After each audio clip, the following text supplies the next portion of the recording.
Well, hello everybody. My name is Laura Kennedy. I'm one of two web managers for the Self-Study SIG. And this is the third webinar in our series. Tonight's topic is self-study and teaching and teacher education for social justice. Whether you are joining us from the US or from Europe, Asia, Africa, it might be the middle of the night for you. It could be 6 a.m. So I suppose we would say good morning, good afternoon, good evening, or good night. Thank you all for being here. We are recording the session for folks that were not able to join live. However, we are thrilled to have so many of you here with us right now. We will have 3 presentations, and then we'll open it up for Q&A. So we'll unshare the screen. We'll go back to that kind of Brady Bunch kind of waffle screen and really just engage in conversation. That's why we're here. We want to talk to you and hear from you and answer questions that you have. So as the presenters are going, if you have questions, feel free to put them in the chat. That way you do not forget them as we're going through the different sessions. So that chat window is there for you to use as questions occur to you, and we will address them either in real time if we can, or we'll come back to them at the end of the session. So with that, I'm going to invite Julian to tell us a little bit more about the handbook. Hello, I'm Julian Kitchen, and I'm the lead editor of the International Handbook that we're presenting today. We're thrilled to have 6 webinars over 6 months to introduce people to some of the chapters, and as part of keeping our community engaged with each other and in conversation at times when we can't get together for conferences. Thank you to Laura and Eliza for organizing these. There's a lot of work behind the scenes, and this has probably been the strongest glue keeping our community together during these COVID times, so very much appreciated. Monica did a wonderful job editing and a lovely collection of self-study oriented chapters on social justice, and several of those authors are going to be with us today to highlight their chapters. So thank you everybody for coming. Thank you to those of you who will be watching this on recording, especially those in Europe and Asia where the time doesn't quite work. And thank you everyone, and over to Monica. Thank you. Wonderful. So I'm Monica Taylor, and I had the honor and the joy of leading this particular section of the handbook, which is a focus on social justice. And I'm so happy that you're all here to join us to discuss this section. And I think of this as like almost a tasting menu of the section. So I hope that you'll get excited about the 3 chapters that you'll hear about tonight, and then you'll want to read the rest of the section. If you could go to the next slide. Thank you. So this was a very exciting section to be the lead of. One of the reasons was that this is the first time that we devoted a section in the handbook to this area of work. Even though there's always been some focus on social justice since the inception of self-study, which is something that Mickey Diamond and I talk about in the first chapter. But as this quote is explaining from 2004, self-study is really an organic, natural way for us to uncover the ways in which an unjust society is mirrored in our assumptions, in our teaching practices, and in our beliefs about the world. And now more than ever, and in the United States, where at least I can say for myself, until Joe Biden actually moves into the White House, I will not exhale. But we feel like now more than ever in this political climate, it is dire that we spend time focusing on issues of social justice, and in especially to think about the rights of those who are othered, who are marginalized, who are invisible, who are voiceless, and those could be children, people of color, women, non-binary people, LGBT community, the poor, second language learners, immigrants, non-Christians, people with disabilities, and others. If you will switch the slide, thank you. We recognize that social justice work is really hard, challenging work. It involves being uncomfortable to really do it honestly, and it's emotionally taxing and it's risky. And so we recognize that those are things that we will have to face to be able to do this very important dire work. And also that we don't have a choice, because teaching is political, whether we want to admit that or not. Even when we claim that we're being neutral, that is a political stance. And so this section is all about encouraging people to conduct self-studies that result in social action and change, because we think that that's really a vital part of the work that we do as in teacher education. And so what was so exciting for me about this section is that it was an opportunity to provide a space and a platform for a variety of different authors who come from a variety of different perspectives to do this kind of activist work, whether they are doing it because they themselves feel oppressed, or they're acting as allies, or what Bettina Love calls co-conspirators. This is about taking action and being activists. And so if you go to the next slide, in sort of typical Monica fashion, and some of you know me better than others, I thought that I would just pose a series of questions. And these questions are in the introduction of the chapter, in the introductory chapter. And they might be good questions for you to be thinking about in your head as you're listening to the different presenters. So I'll just read them to you and you can read them along. How can we advocate for and empower those whose human rights are under attack? How can we ensure that our self-study work of examining how to prepare and develop teachers demonstrates an explicit and transparent commitment to social justice and equity for all? How do we help to push ourselves as self-study researchers to move from talking about these commitments theoretically to taking them up and enacting them in our teacher education practices and research? And then one more slide of questions. How do we extend our self-study scholarship in ways that invite agency and activism? And how can we impact and transform pedagogy, curriculum, and school structures to be more equitable, to open spaces for and elicit the voices of those who are so often invisible and voiceless, and to use our scholarly platform as a means of partnering with those who are othered and collaboratively working toward change and transformation? So I leave that in your minds as I have the pleasure of now asking Adrian to discuss his chapter with Julian. Thank you. Thank you, Monica. Hi, everyone. I'm Adrian Martin, and this presentation is LGBTQ themes in the self-study of teacher educators, a queer review of the literature.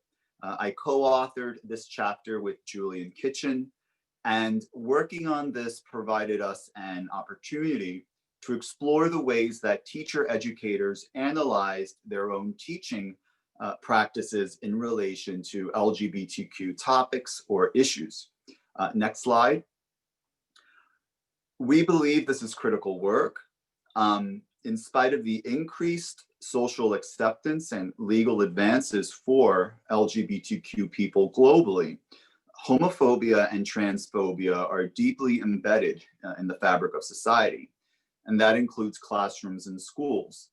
One way of working to counter this is by teacher educators offering and modeling inclusive perspectives and practices and pedagogies to dispel phobias and promote practices that advocate for and ally with LGBTQ individuals. And so in this chapter, we employed a queer theory as a conceptual lens to analyze empirical inquiries in order to gain insight of how teacher educators were examining themselves and their practice in relation to the same. When we began the search and conducted the search for the literature for the studies, we found that aside from our own contributions, there were no readily available self-studies on LGBTQ issues. So we included literature by teacher educators grounded in intimate methodologies, teacher educators who examined themselves and their practices in relation to this. And ultimately, there were 32 inquiries that satisfied criteria for inclusion. Next slide. So on this slide, we have the emergent themes that surfaced from our analysis, and there were three prime areas: queering teacher-educator identities, queering pedagogical practice, and queering classrooms and curriculum. And on this slide, we see the three themes along with sub-themes and sample references or citations. So for the first theme, queering teacher-educator identities, it was really a focus on LGBTQ teacher educators examining themselves, critically examining and looking at their positionality in relation to their professional practice and in relation to their work with teacher candidates and education students. So some of these inquiries were carried out by teacher educators themselves, looking at themselves. Some of these studies involved teacher educators collaborating with others, perhaps teacher candidates who also themselves identified as LGBTQ, to gain insight on the process of becoming a teacher from that positionality.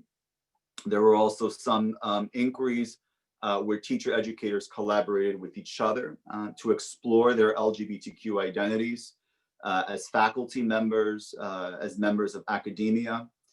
And we also have the more formal SSTEP inquiries, taking a look at our own identities in the work of Kitchen and in my work, thinking about our identities, thinking about gender, positionality, and how it influenced and interplayed with our teaching practices.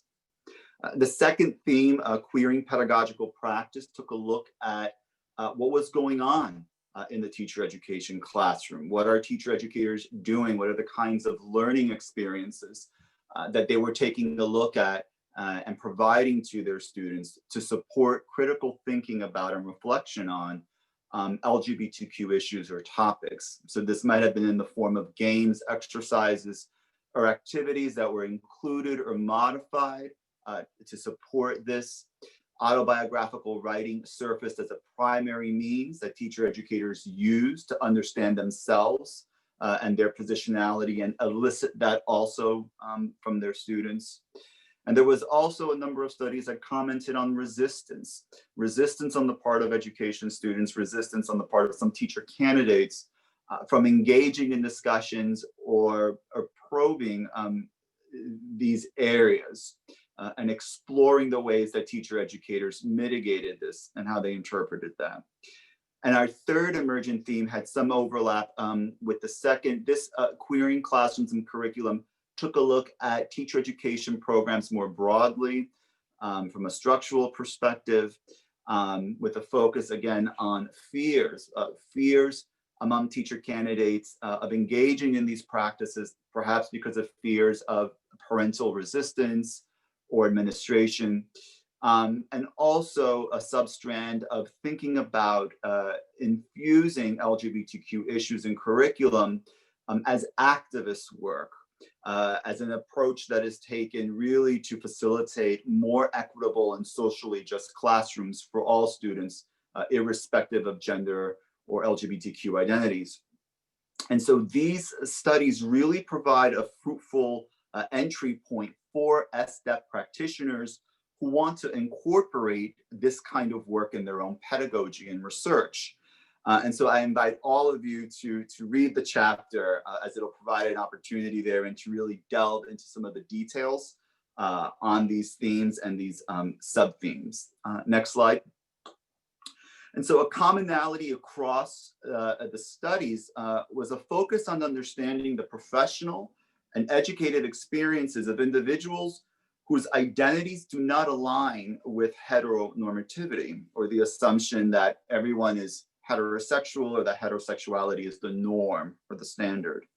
And so collectively, these inquiries contribute to an emerging knowledge base on the role of teacher educators and teacher education programs towards addressing the inclusion of LGBTQ topics and individuals. And while many studies are by queer teacher educators, allies also offered useful approaches to advancing safe, inclusive, and affirmative academic contexts. At the same time, the review illustrates the challenges that confront teacher educators in this important work. The paucity of studies, particularly self-studies, is a good reason for SSTEP practitioners, queer and allies, to inquire into these issues. The few full-fledged self-studies in the review demonstrate that ours is a productive methodological approach to explore these issues in teacher ed. And as LGBTQ topics remain under-researched in SSTEP, queer and non-queer practitioner researchers would do well to explore these when studying practice. One generative approach is to apply a queer lens in theorizing about education. The language and perspectives offered in queer theory help identify and deconstruct how normative constructions of masculinity, femininity, and gender roles influence the professional practice of teachers and teacher educators, as well as the experiences of students and teacher candidates. Hamilton and Pinegar suggest that queer theory in their 2014 publication as an interpretive lens alongside feminist theory calls us to reconsider, quote, what gendered notions of our actions as teacher educators and teachers contributed to our interpretation of ourselves in relation to our practice, end quote. Any self-study could be enriched with the inclusion of such a lens, as it might disrupt tacit sexual and gender assumptions, as my own 2014 publication and Kitchen's 2016 and 2017 publications illustrate. Now, teacher educator identity is an important theme in the self-study literature, and as much has already been published on this, adopting a queer lens provides a fresh perspective on this familiar theme. As there are already self-studies by gay men, such as our own work, there is a need for more exploration of bisexual, transgender, and other teacher educators and teacher identities.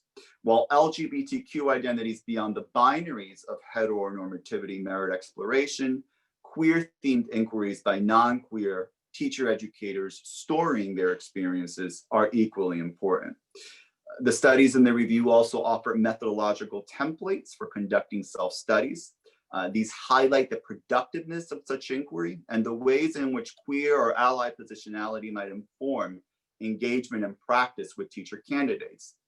My 2014 self-study suggests the utility of reflection on social discourses and norms as an entry point for such work.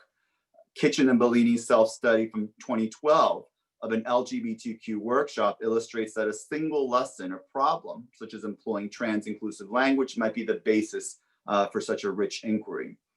At the same time, many of the studies in the review attended to phenomena over the duration of no longer than an academic year. So it may be worthwhile for other self-studies in the future to take a longitudinal approach. This kind of work could inform in what areas advances are being made by teacher educators, as well as theoretical, pedagogical, and programmatic modifications that could be made for persistent challenges raised against the inclusion of LGBTQ individuals in teacher education and in the field of education at large. And so in conclusion, the literature in this review sheds light on ways that SSTEP researchers could facilitate inclusive professional identities, pedagogical practices, and educational communities through inquiry into practice. When teacher educators explicitly take up these themes, they can create more inclusive classrooms and contribute to the emergence of schools in which LGBTQ people are no longer on the margins of education. Thank you.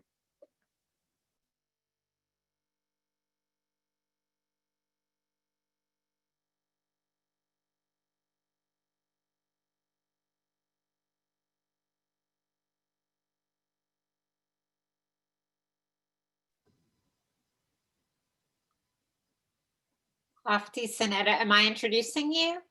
I don't know. Okay, well, here Waiting for a cue. and Hafti's from Iceland, talking about inclusive teacher education pedagogy. Yes, thank you. I'm going to be introducing this tonight. So my name is Edda Óskarsdóttir. I work at the University of Iceland, teacher in the teacher education program. And the research we are introducing to you tonight is from the chapter Inclusive Teacher Pedagogy in section 3 of the handbook. And in our chapter, we give an example of a self-study research project that had the purpose of impacting and transforming school structures to be more equitable and inclusive. Could you please change the slides? Thank you. My background is that I'm a teacher and a special education teacher. I worked as a coordinator for support at a compulsory school for 10 years. Being a coordinator involves deploying people and coordinating support at the school. So some years ago, I wondered if the practice of coordinating support was inclusive, if it was in the spirit of inclusion, and if this was what inspired me to start this research project. I felt that we had two separate tracks in the school, so the regular education and the special education, which was in reality excluding many pupils under the pretense that we were supporting them.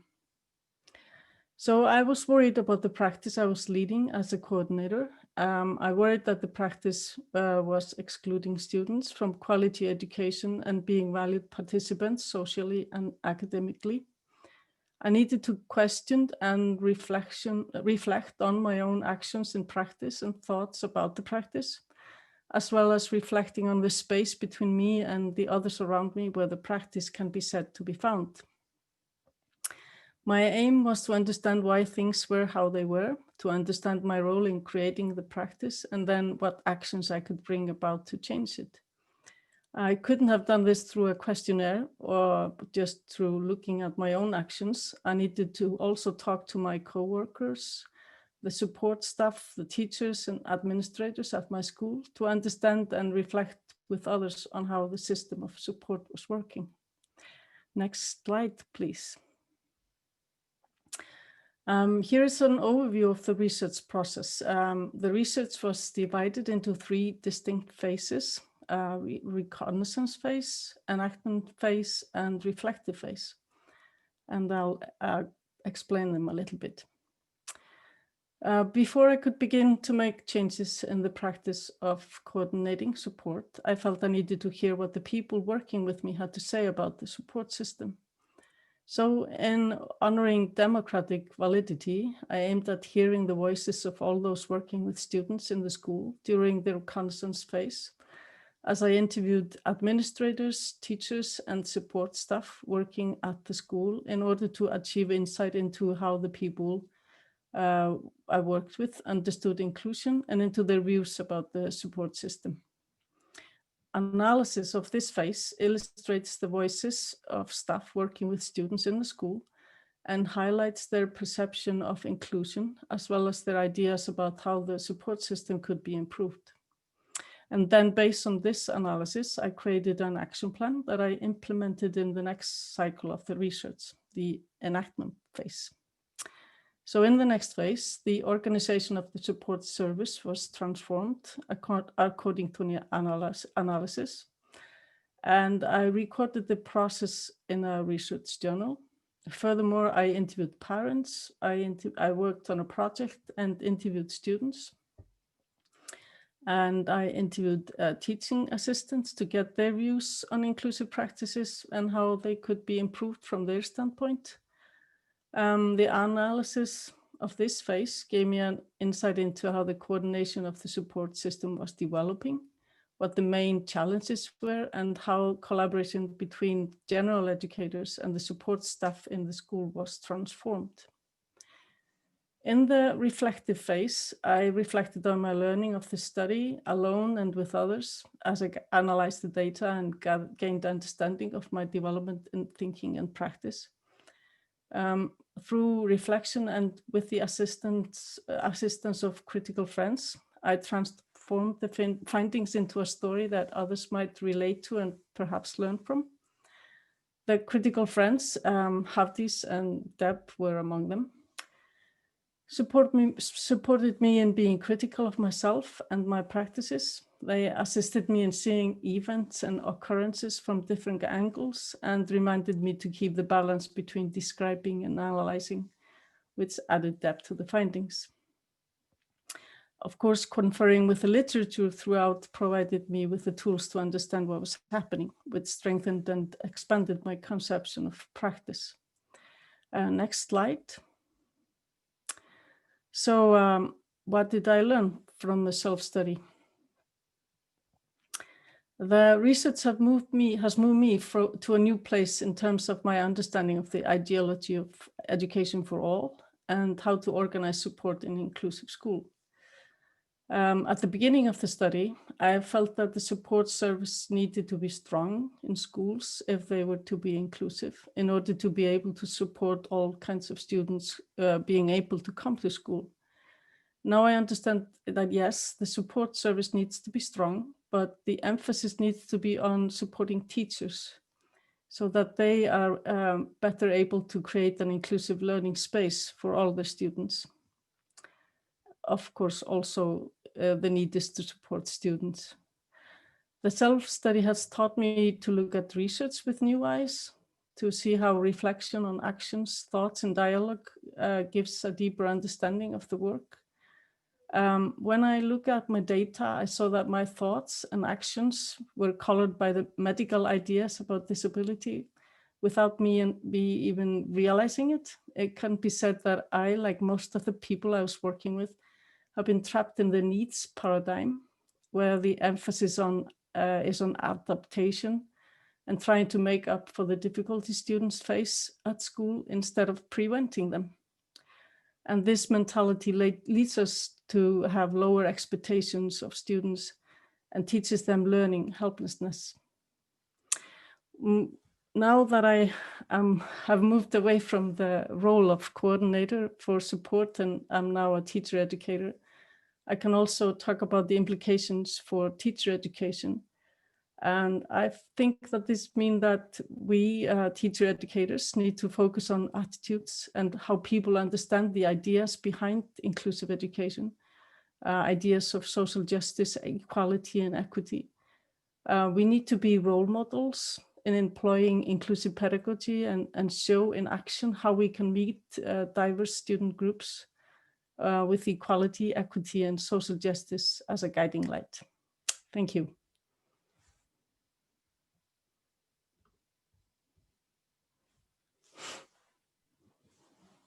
Thank you so much, Edda. I really appreciate your sharing about the chapter and in such a clear and concise way. And now we have Valerie and Lori, who will be talking about confronting sexual abuse and its consequences for self, others, and communities. Thank you, Monica. So I'm Valerie Allison at Susquehanna University in Pennsylvania, and Lori Ramirez from Appalachia State University, and I have co-authored this chapter. Lori, did you want to start us off, or is that Yes. my job? Oh, that's me. Okay. So if we can switch the slide, please. So just a little tiny bit of background about us, and I don't want to spend too much time on this, but we met in graduate school and we have been doing collaborative self-study for over a decade. And that's been really, really productive and really, personally and professionally beneficial for both of us. So this particular self-study, which Valerie will talk about more in just a few minutes, it began with ourselves and our own experiences as survivors of child sexual abuse, which is not the most wonderful thing to talk about, but it has been, it's really, I think, started a conversation that needed to be started. So in 2016, we presented at the Castle and we started this journey and became sort of, it all became sort of unexpectedly, I don't know even how to describe it. It was unexpectedly and surprisingly powerful and overwhelming in a way. And we were inspired to continue our work in that area because it was so moving. And it's an issue that's so prevalent and is so taboo and so silenced that we felt like we needed to bring this forward and just, you know, bring it to the forefront. And because it is so it's just so in everyone's face, but nobody really talks about it. So unintentionally, we were engaged in what's now called commonly and is so prevalent in research and in presentations and all that, trauma-informed pedagogy. And, you know, looking back, we see how important this work has been for a lot of people, whether they're teachers or pre-service teachers or teacher educators, you know, everybody. We really see the importance of it now, looking back. So Valerie will talk about this particular study, but we have done work together for over 10 years. So this is one of the most, I feel like it's one of the most important things we've done. I agree. So the literature, this mirrors what Adrian was saying about LGBTQ self-study. As we explored the literature, we did not, of course, find anything exploring the topic of child sexual abuse within self-study. We used as the foundation for our work, broader studies within self-study that look at advocacy and social justice. Of course, we explored the literature on child sexual abuse. So we have now been involved in this work for more than 4 years, 5 years. And our processes have evolved, but what we initially did was that one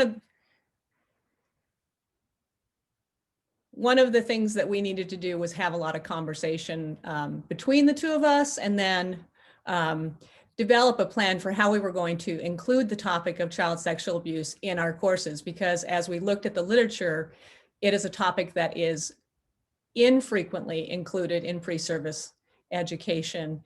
If it's included, it tends to be from a legal standpoint, making sure that pre-service teachers understand the importance of being mandated reporters, but there is little to no mention of the importance of thinking about supporting individuals who have experienced abuse or have been impacted by abuse beyond that role as being a mandated reporter. So what's your ethical responsibility to children who have this as part of their history in your interactions with them on a day-to-day basis?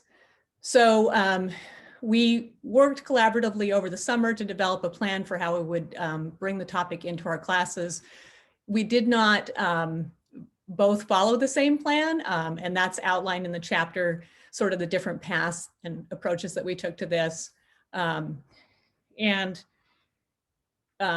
what's reported in the study was what happened in our initial iteration of the work, and that work, of course, has continued to evolve. I think we can advance to the next slide.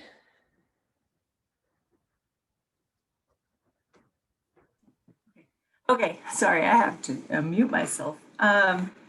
So one of the, why self-study, I guess? One of the best parts of self-study is that there is space for the self. Like, it begins with you, and there is no separating you from the work that you do, as we all know, doing self-study. And so I think it was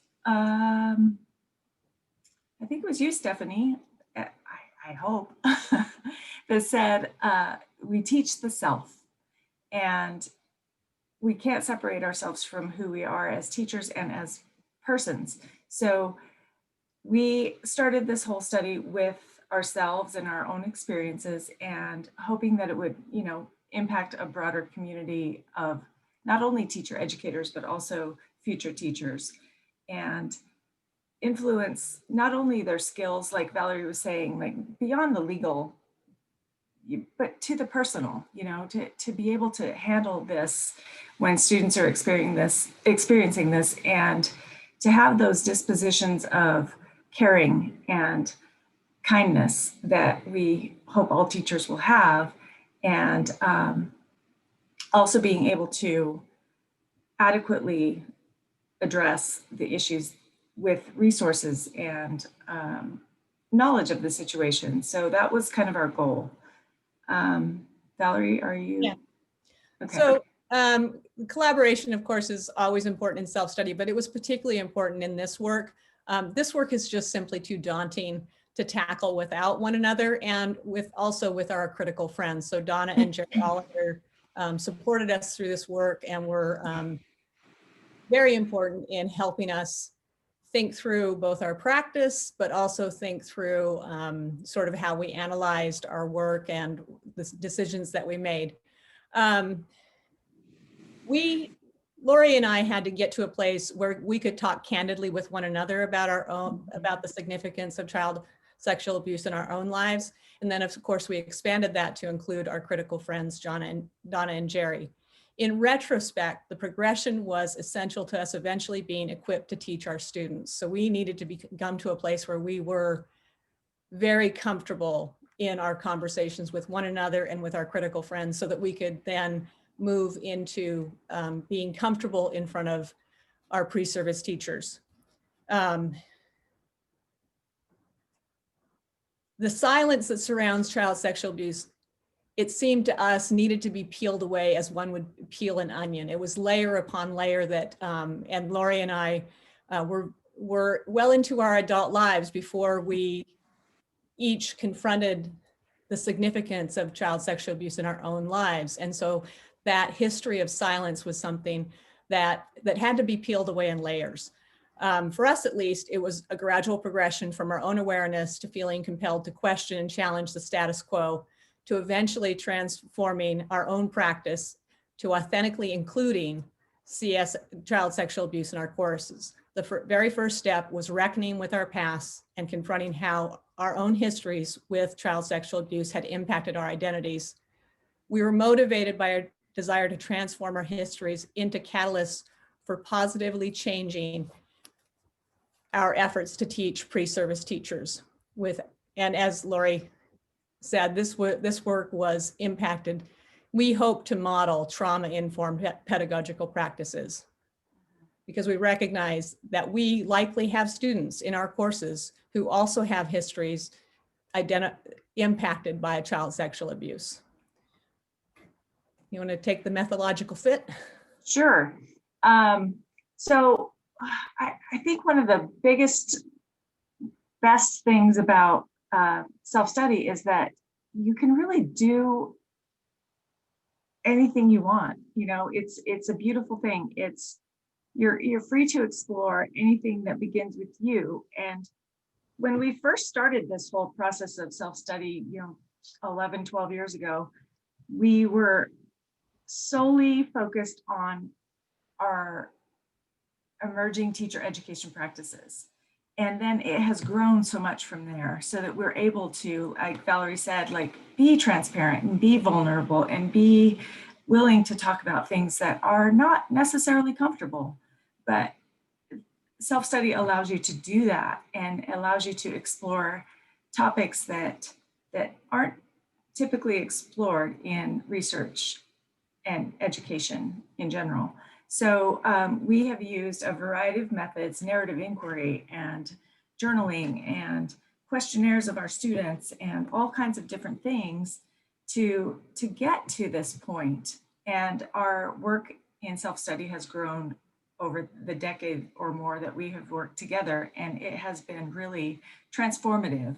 And I think to speak to the social justice aspect of all of this, it really has helped us be more aware of issues that our students might be facing and that their students might be facing in the future. So it has really been an impactful and transformative again, experience. Can we go to the next slide? Okay, I'm the first part of this. Yes. We totally rehearsed this. So as I said before, it's really important that we as teacher educators are responsible in our approach to this topic because of the likelihood that we have students in our courses who are also survivors. And we want to approach the topic in such a way that we don't cause harm by alienating or isolating or victimizing them further. And for us, that meant that we needed to own our experiences so that it brought it into the classroom. I have had experiences since this work was done that have hit home for me how important it is for my pre-service teachers to know my history and to see me as I am now in later adulthood, because they are in positions as 20-somethings of experiencing a lot of pain, and the model of having somebody who is in a position as their professor to say, I have this history, and then be able to say back to me, wow, I didn't know. It just changes the way they see themselves. This is inherently risky work. And I can tell you I was on sabbatical the semester that Laurie and I worked on this chapter, and it was exhausting work that drained me. That I was very fortunate to be on sabbatical so that I didn't have to put on a happy face some days when I couldn't rally. And I think is the rest of that you, Laurie? Sure. Don't make me cry. Yeah, this work has been really, it's been difficult. I will echo what Valerie just said, and it's been hard. And those people who were at the initial Castle Conference presentation in 2016 will probably attest to that. It was a really difficult conversation to have. But one of the things that has come out of this is the importance of advocacy and how important that is in what we do as teacher educators. And it is multifaceted. So I just want to kind of talk about the different areas of advocacy that we have thought about through this process. The first one is advocacy to the profession. Like, we have to advocate for truth and honesty and transparency in our profession, and not being willing to silence the things that are really important, because they do affect so many of our students. And our students have been, like Valerie was saying, alienated, isolated, marginalized, victimized further because of the ways we teach and the ways that we or the ways that they experience education. So that's the first piece. We have to advocate for the profession to be more open. And then we have to advocate for ourselves and be willing to be authentic and be, open and share our own experiences, which was very difficult for both of us. And I think, though, it has had real benefits for our students. The next kind of layer, I guess, of advocacy is for our students to be able to have the knowledge and the skills to address these things in their future when they are confronted with students who are experiencing these kinds of terrible, terrible experiences. They just might turn to you as their advocate or their person, to listen to their experience. And one of the articles that we use talks about bearing witness and just listening, and the importance of that listening and that caring for students who are experiencing this. So we hope to instill in our students that mindset and that those dispositions, that they are willing to have those conversations with students and provide resources for them. And then finally, we hope that this work eventually trickles down to the students that our students will eventually have, so that they are, I don't know, so that they are heard, and they feel like they have a voice in all of this, and that they can actually talk to somebody about what has happened to them or what has been their experience. And so, you know, I think this is really important work, and it has been a difficult, as Valerie said, it's been a difficult journey, but I think it has ultimately been really beneficial for us as in personal and professional ways. And I think it has been beneficial for our students. Thank you. Valerie, anything else? Final thoughts? I think we're good. Okay. Thank you, Valerie and Lori. And, you know, thank you for sharing so much of yourself, which I just find so powerful and so brave and courageous. And I'm so thrilled that your chapter is in this section. I know it wasn't easy to write, but I do think it's so important for us to be thinking about. And I want to thank Adrian for presenting his chapter, and of course, Etta and Haftis for presenting their chapter. So now we'd like to open it up for conversation.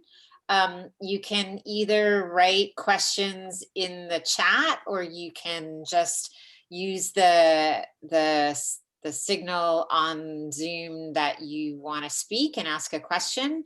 I think we have about 11 minutes, which isn't not a tremendous amount of time, but we can think of it as like the beginning of a conversation. Does anybody want to comment or ask a question?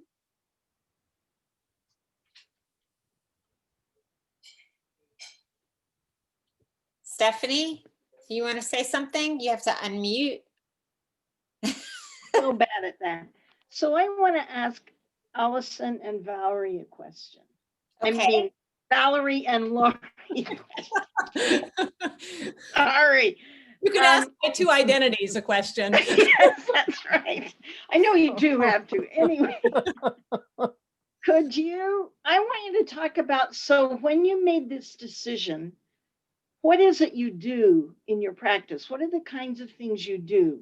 Okay. I have my students write autobiographies. I didn't this year, but every time I do, one of my students comes, because I always say, if you can't write an autobiography, just come tell me, you know, and we'll figure something out. But I always have somebody come and tell me about child sexual abuse. And I agree with you guys. I think, you know, and I'm not sure I get everybody, right? I'm not sure everyone who doesn't feel they can write comes. So what kinds of things did you do? Because I think it's so vital for teachers as well. So we do the life writing as well, but that happens early in the semester. And that, of course, like your experience, I have experiences where students disclose quite a bit.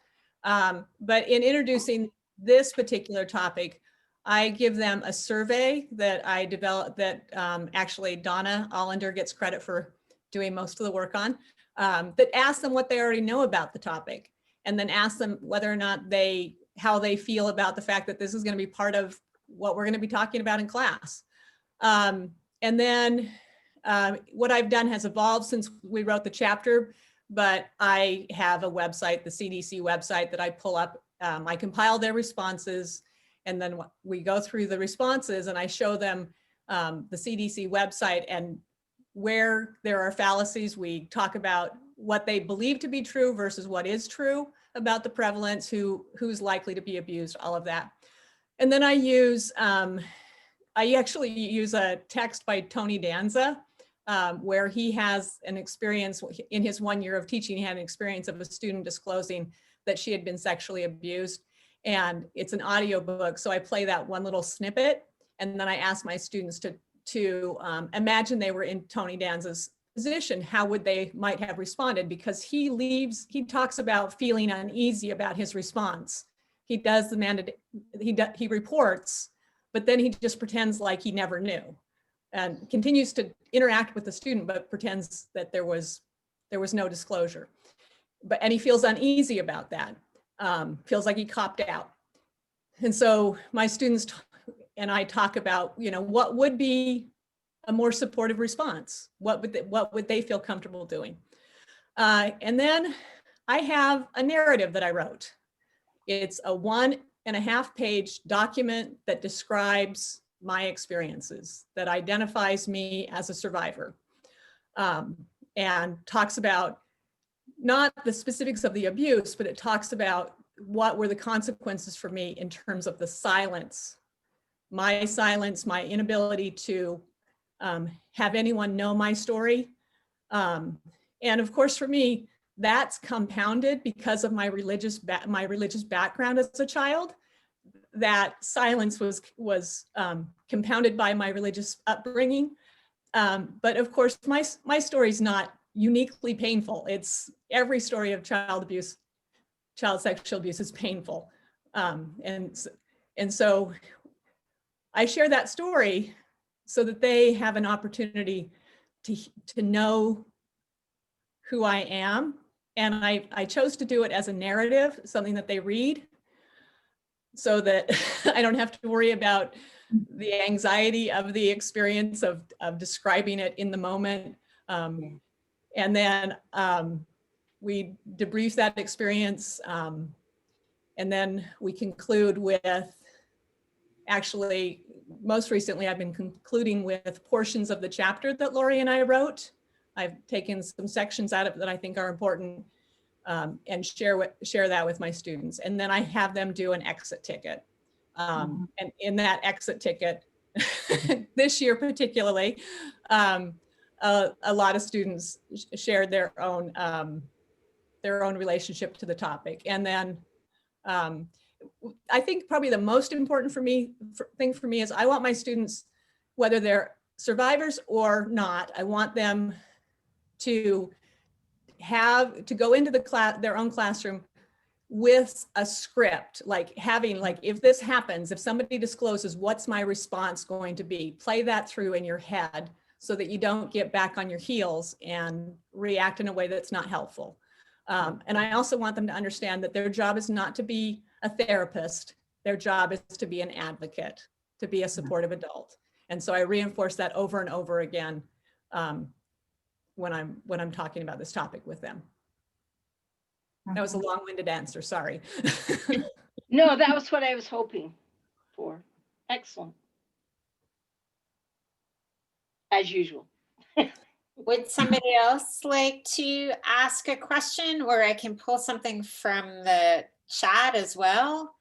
I saw that Mandisa talked about how bringing vulnerability, which is such an essential piece of self-study, was so important for Valerie and Lori, but also I think for Adrian and Edda's chapter as well. I don't know if either of you want to speak to sort of the vulnerability of the work that you're doing. Sure. I think that, and I want to commend Valerie and Lori for this chapter and this presentation, and Edda as well. I think there is absolutely an element of vulnerability, I think, in self-study in general, but certainly when we turn to topics such as those that we're thinking about in this session, I think it's not just vulnerability. There's an element of courage. It takes courage. One really needs to be brave. Because we don't ultimately know how others may respond or react to our engagement in exploring these areas. Valerie and Lori, you mentioned that the centrality of advocacy in our work in your work with your teacher education students, and that all of our teachers should be advocates for all of our students. I couldn't agree more. And I think in a certain way, it aligns with even the chapter that I did thinking about LGBTQ issues and themes, for our teachers and teacher educators really to be advocates for all students, so that all students, regardless of who they are, where they come from, how they identify, or what they've experienced, they can feel included, they can feel welcomed in the classroom, that can be a space that they can benefit from.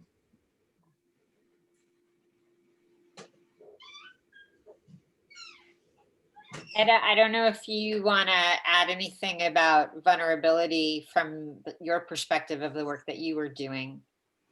Well, I think the self-study kind of helps also to bring out these, I don't know how to say it clearly, but when you are living in a kind of a headspace, and then you start to bring out your thoughts through writing about your thoughts and writing about your exchanges with others and looking at the space that is around you, that is your work, and the work that is kind of dominated by your thoughts, of course, as well as the people around you, then you start to reflect on these and kind of ponder. Then you can tear it apart and see things that you weren't aware of. And I think that's the because people ask me when you're doing a self-study, that's just like you're looking at your own navel or something like that, but it's not that. It's this thing that's between me and others around me. It's not just about me. It's about what we are doing together, the collective. And it brings out all these things, how we think about things, how we talk about things, and so on. Thank you. I think we're almost at time. We have 1 minute, but Esther wrote a very good question. And even if we don't respond to it, I would like to share it in the chat. She said, something that I think a lot about is how I see more scholars in teacher education stepping forward and doing social justice work in different spaces as, in quotes, allies in ways that are performative or even mercenary. How might we as an STEP community work to be sure that we are centering scholars who are studying issues in their practice related to their own affinity groups? And I think that is a really important question for us to think about. I don't know if any of the authors want to respond, but I feel like it's a question that we could chew on for quite a while. So perhaps we should leave it at a question, which is totally my kind of way of doing things. Well, I don't think we want to be thought police, but I think that it's a matter of integrity. That first off, you have to ask yourself, do I have the right to do work in this area? Do I really authentically, and there's lots of work I've wanted to do, I haven't done for that very reason, that I don't have the right. And I really like that question. Yeah, I mean, I think I reread Bettina Loeb's book on abolitionist teaching. And the thing that I was so moved by as a white woman who's done anti-racist work for a long time is that there is a way that I can contribute to this work that isn't taking over the stage, but that is acting, as she would call it, a co-conspirator, that is holding the ladder, and helping without getting the credit for it necessarily, for example. And I think that there are ways to be allies or co-conspirators without, I mean, that's a really interesting self-study right there, is like, what does it mean to do some of this work and not be the oppressed, but be part of the oppressive system? So I do think that there's room for us to continue to have these conversations because it's really complex and nuanced. Okay. And that is, I think it's 7:02. So I'm going to pass it to Eliza. Thank you all so much for being a part of this session. Oh, what an amazing session. I want to say thank you once again to Monica and to all the presenters and authors and everyone who showed up to have this really, really good discussion and just sit and think with these really big issues that we always have to deal with. So thank you to everyone. And now, for just a little bit of levity, we have the amazing book drawing to do. So don't go anywhere yet. Don't sign off yet, because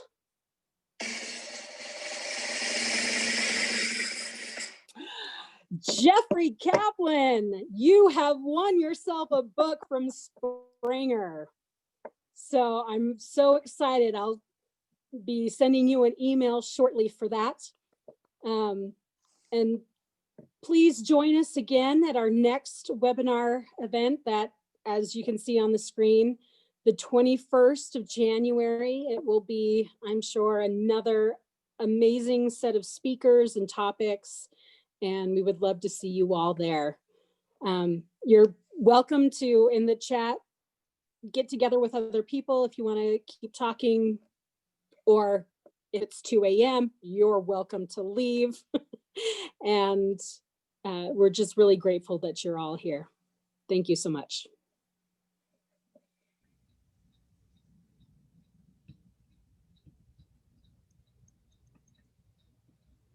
Thanks to